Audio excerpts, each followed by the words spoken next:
what so proudly we held at the twilight's last gleaming, whose broad stripes and bright stars through the perilous fight, o'er the ramparts we watched were so gallantly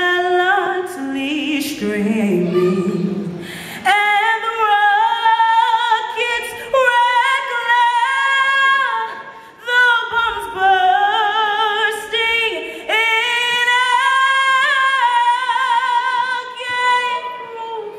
through the night that